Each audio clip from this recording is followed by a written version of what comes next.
Nuestro invitado de hoy es Ignacio Utin. Él es periodista especializado en Europa Oriental, en Eurasia postsoviética y Balcanes, maestrando en Relaciones Internacionales, consejero consultivo del Centro para la Apertura y el Desarrollo de América Latina, colaborador en medios de Argentina, Uruguay, España, Serbia, Rusia y Bulgaria, y publicó en el 2018 el libro De Construcción, Crónicas y Reflexiones desde la Europa Oriental postcomunista.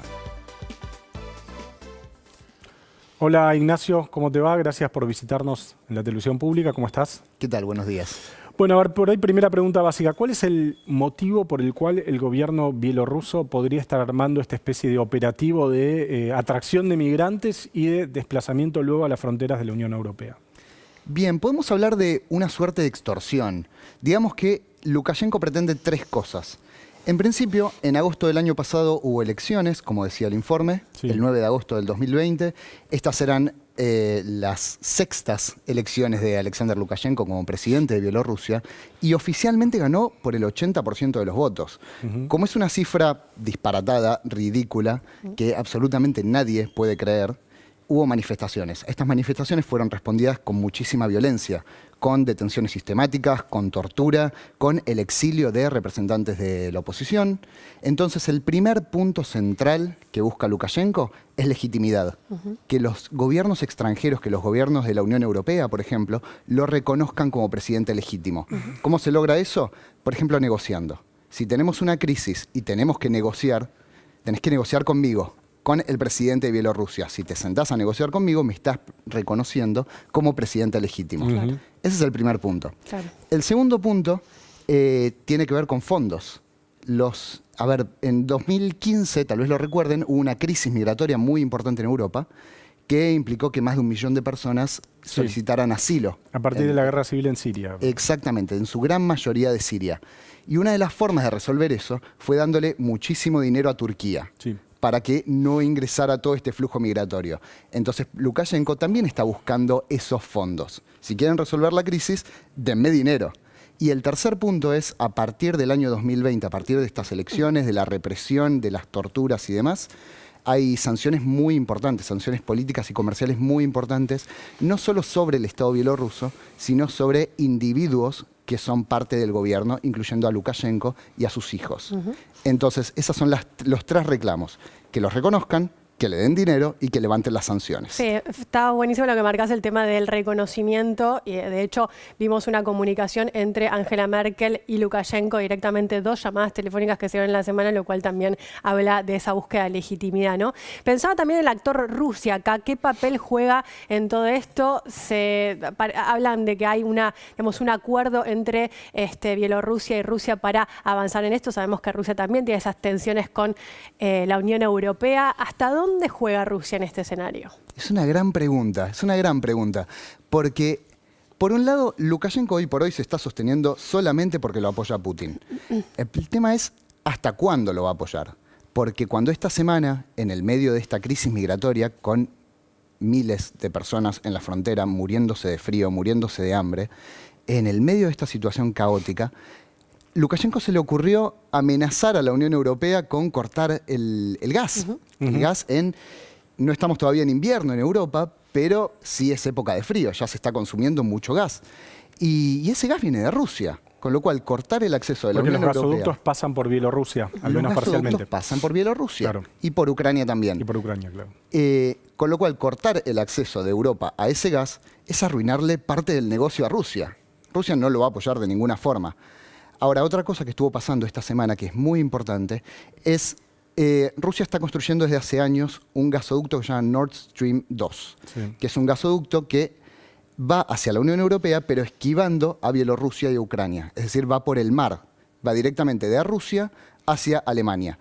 Fue un debate eterno, qué significaba este gasoducto, si era un arma de Rusia para influir en la política de la Unión Europea. El tema es que este proyecto fue legal, fue aprobado. Ahora falta que se certifique y pueda empezar a funcionar. Y eso tiene que ser en estos meses.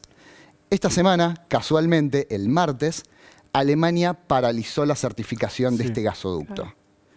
Todo tiene que ver con todo. ¿Por qué paralizó la certificación? Oficialmente por una cuestión técnica. ¿Y cuál sería la sospecha?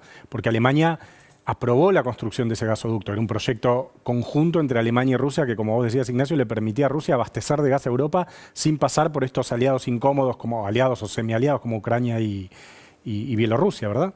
Sí. O ex aliados, en todo caso. Habría que ver si no tiene que ver también el tema del cambio de gobierno alemán, porque ahí también, digo, la alianza que se está tejiendo con los verdes, posiblemente no son muy anti-Rusia los verdes, entonces también podría haber algún tipo de esperar un poco a que se defina un nuevo gobierno. No sé qué pensás, Ignacio. Yo pienso que el proyecto está aprobado, el proyecto va a funcionar eventualmente y va a perjudicar tanto a Ucrania, que hoy por hoy está muy alejado de Rusia. Hoy por hoy, de hecho, para que se den una idea de las relaciones entre Rusia y Ucrania, hoy no hay vuelos directos entre los dos países. Y la relación entre Rusia y Ucrania es como la relación entre Argentina y Uruguay. Son dos países que no solo están al lado, tienen mucho en común. Ignacio lo mencionaba, pero se teme, no sé si es correcto el peligro, si es concreto, digamos, pero se teme una invasión rusa sobre el este de Ucrania, digamos, ¿no? Es un fantasma que está todo el tiempo, ¿no? Y está pasando al mismo tiempo. Según Volodymyr Zelensky, el presidente ucraniano, hay cerca de 100.000 soldados rusos en la frontera entre Rusia y Ucrania.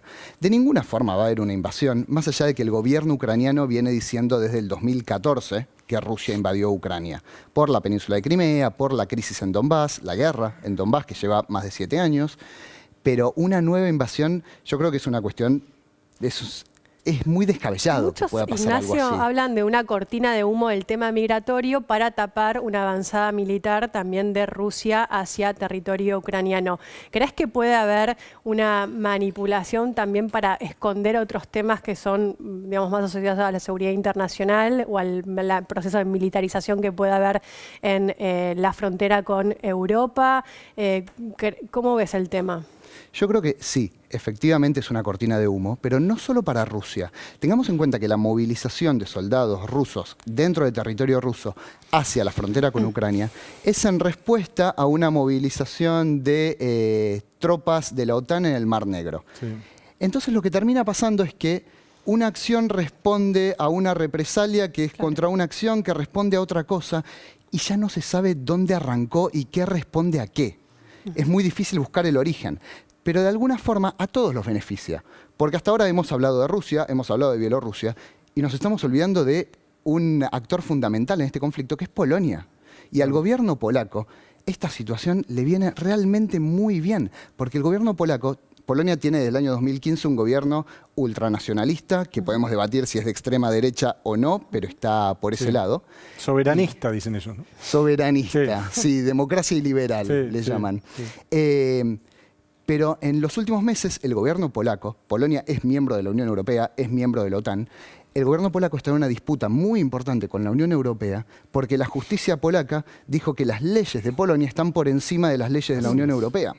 Algo que no le gusta nada a la Unión Europea. Y se empieza a hablar de sanciones, de sobre restricciones todo hablando y de demás. las deportaciones, ¿no? Las deportaciones ilegales que Polonia parece como que no responde a las lógicas también de Europa y entonces avanza. No aplica la política migratoria europea. Directamente con Desde el año 2015 se negó a aplicar todas las políticas migratorias que proponía la Unión Europea, en principio en el 2015, cuando fue la gran crisis migratoria, pero hoy también lo sigue haciendo. Entonces, en el medio de la crisis, en 2015, Polonia no aceptó a un solo refugiado. Hoy, que tienen a miles de personas muriéndose en la frontera, tampoco están dejando pasar gente. Y es peor aún, a los que lograron cruzar irregularmente, está bien, cruzaron irregularmente, pero están en territorio polaco, los expulsaron en forma automática. Y esto no solo es una cuestión humanamente horrible, sino que va en contra del derecho internacional. Está en contra del estatuto, de la Convención del Estatuto de Refugiados, que dice un Estado firmante de este estatuto no puede expulsar automáticamente a un migrante, porque el Estado no tiene por qué saber por qué esta persona cruzó irregularmente, qué la obligó a cruzar una frontera de esa forma. Quizás si la devuelven a su lugar de origen o al lugar de donde venían en ese momento, corre peligro su vida, corre peligro su libertad, con lo cual hay que analizar el caso, no se puede expulsar automáticamente. Y eso Polonia lo sabe y no lo está cumpliendo. Ignacio, ¿vos estuviste en Bielorrusia? Estuve en Bielorrusia. ¿Y cómo te fue? Contanos brevemente cómo te fue. Estuve detenido en Bielorrusia. ¿Por qué? Por estar en un lugar donde aparentemente no podía estar. Y lo cierto es que en cualquier lugar, en general, si estás en un lugar donde no podés estar, te echan. Te y corren. punto. ¿Pero qué era? ¿Un museo, una plaza? No, era un lugar cercano a la frontera. Ah, ok.